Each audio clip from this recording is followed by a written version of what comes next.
নমস্কার সবাইকে, আবারও নিয়ে চলে এলাম নতুন একটা রেসিপি নিয়ে, কাটা মাছের ঝাল। তো চলুন শুরু করা যাক। প্রথমেই কাটা মাছগুলোকে নুন হলুদ মাখিয়ে ভালো করে গরম তেলে ভেজে নিতে হবে। ভাজা হয়ে গেলে একটা মশলা বানিয়ে নেওয়া যাক। দুটো কেটে রাখা টমেটো, দুটো কাঁচা লঙ্কা, একটা শুকনো লঙ্কা দিয়ে একটা ভালো করে পেস্ট বানিয়ে নিতে হবে। কড়াইতে বেশ কিছুটা তেল দিয়ে কেটে রাখা আলুগুলোকে নুন ও হলুদ দিয়ে ভালো করে লাল লাল করে ভেজে নিতে হবে।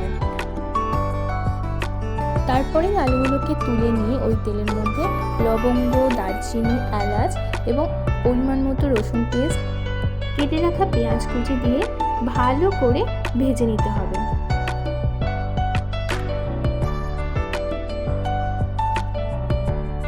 তারপরেই অ্যাড করব পরিমাণ মতো আদা পেস্ট এবং সবগুলোকে ভালো করে নাড়াচাড়া করে নিয়েই অ্যাড করব আগে থেকে করে রাখা মশলাটা এবং পরিমাণ মতো হলুদ গুঁড়ো, পরিমাণ মতো লবণ,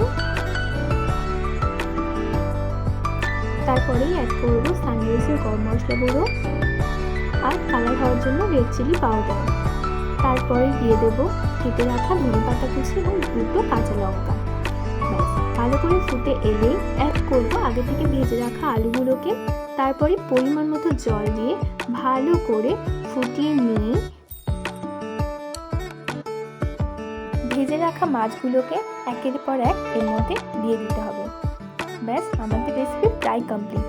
ভালো করে একটু ফুটে এলেই তারপরে আমরা অ্যাড করব ওপর থেকে অল্প একটু গরম মশলা গুঁড়ো। শেষে নামিয়ে নেওয়ার আগে জাস্ট অ্যাড করব অল্প একটু ধনেপাতা কুচি। ব্যাস, আমাদের রেসিপি ফুল কমপ্লিট। এবার গরম ভাতের সাথে জাস্ট জমে যাবে। কেমন হয়েছে জানাতে ভুলবেন না কিন্তু। আমার চ্যানেলে নতুন হয়ে থাকে প্লিজ লাইক, শেয়ার, সাবস্ক্রাইব করে দেবেন। আজকের মতো টাটা।